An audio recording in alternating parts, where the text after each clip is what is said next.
ചൈനയെ ഇന്ത്യ എപ്പോഴും സംശയത്തോടെ മാത്രമേ കണ്ടിട്ടുള്ളൂ. എന്നാൽ ബ്രിക്സ് ഉച്ചകോടിയെ തുടർന്നുള്ള സംഭവ വികാസങ്ങൾ എല്ലാവർക്കും അറിയുന്നതാണല്ലോ. ദീപാവലിക്ക് മിഠായി കൈമാറുന്നതും മറ്റും. ഇന്ത്യ ചൈന പുനഃസജ്ജീകരണത്തെക്കുറിച്ചാണ് എല്ലാവരും ഇപ്പോൾ സംസാരിക്കുന്നത്. ശത്രുത ഇല്ലാതാക്കാനുള്ള അവസരം, മുന്നോട്ട് നോക്കാനുള്ള അവസരം. എന്നാൽ പുനഃസജ്ജീകരണത്തിന് ഇരുപക്ഷവും നല്ല വിശ്വാസത്തോടെ ഇടപെടേണ്ടതുണ്ട്. ചൈന അത് ചെയ്യുന്നുണ്ടോ? പക്ഷേ ഒരു പുതിയ US റിപ്പോർട്ട് അതിനത്ര ഉറപ്പ് നൽകുന്നില്ല. അടിസ്ഥാനപരമായി അമേരിക്കയുടെ പ്രതിരോധ മന്ത്രാലയമായ പെന്റഗണിൽ നിന്നാണ് പുതിയൊരു റിപ്പോർട്ട് വന്നിരിക്കുന്നത്. ചൈനീസ് സൈന്യത്തെക്കുറിച്ചുള്ള ഒരു വിലയിരുത്തൽ അവർ പുറത്തുവിട്ടു. ഹിമാലയം, ദക്ഷിണ ചൈനാക്കടൽ, പസഫിക് എന്നിവിടങ്ങളിലെ ചൈനയുടെ പ്രവർത്തനങ്ങൾ ഇത് ഉൾക്കൊള്ളുന്നുണ്ട്. ഇന്ത്യയും ചൈനയും തമ്മിലുള്ള ഡിഫാക്ടോ അതിർത്തിയായ ലാക് യഥാർത്ഥ നിയന്ത്രണ രേഖ. ഈ റിപ്പോർട്ട് എന്താണ് പറയുന്നതെന്ന് നമുക്ക് നോക്കാം. പെന്റഗൺ റിപ്പോർട്ടിൽ പറയുന്നത് ഇതാണ്. 2020 ജൂണിൽ ചൈനീസ് സൈന്യവും ഇന്ത്യൻ പെട്രോളിംഗ് സംഘവും ഗാൽവാൻ താഴ്വരയിൽ ഏറ്റുമുട്ടി. 45 വർഷത്തിനിടെ ഇരു രാജ്യങ്ങളും തമ്മിലുള്ള ഏറ്റവും അക്രമാസക്തമായ ഏറ്റുമുട്ടൽ. 2020 മുതൽ സൈനികരുടെ എണ്ണത്തിൽ PLA അതിന്റെ സ്ഥാനങ്ങൾ കുറച്ചിട്ടില്ല. ഏറ്റുമുട്ടൽ കൂടാതെ LACയിൽ ഒന്നിലധികം ബ്രിഗേഡ് വിന്യാസങ്ങൾ നിലനിർത്തുന്നതിന് അടിസ്ഥാന സൗകര്യങ്ങളും പിന്തുണാ സൗകര്യങ്ങളും നിർമ്മിച്ചു. ഇങ്ങനെയാണ് പെന്റഗൺ റിപ്പോർട്ടിൽ പറയുന്നത്.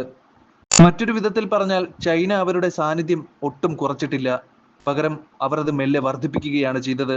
അവർ ഇന്ത്യയുടെ അതിർത്തിക്കടുത്തുള്ള LACക്ക് സമീപം കൂടുതൽ അടിസ്ഥാന സൗകര്യങ്ങൾ നിർമ്മിച്ചു. വാസ്തവത്തിൽ അവർക്ക് ചില സഖ്യങ്ങളെയും ലഭിച്ചു. ചൈനയിൽ 1,20,000 സൈനികരുണ്ട്.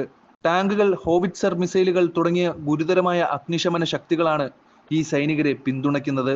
സൈനികരെ കൊണ്ടുപോകാൻ പാലങ്ങളും റോഡുകളും അത്യാവശ്യമാണ്.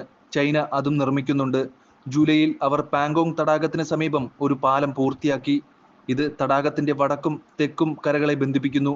യാത്രാദൂരം 50 മുതൽ 100 കിലോമീറ്റർ വരെ കുറയ്ക്കുന്നു. US-ലെ റിപ്പോർട്ട് പറയുന്നത് പോലെ ചൈന LACയിലുടനീളം അടിസ്ഥാന സൗകര്യങ്ങൾ വർദ്ധിപ്പിക്കുകയാണ്. ഇത് പുനഃസജ്ജീകരണത്തെ എങ്ങനെ ബാധിക്കുമെന്ന ചോദ്യങ്ങളാണ് ഉയർന്നു വരുന്നത്.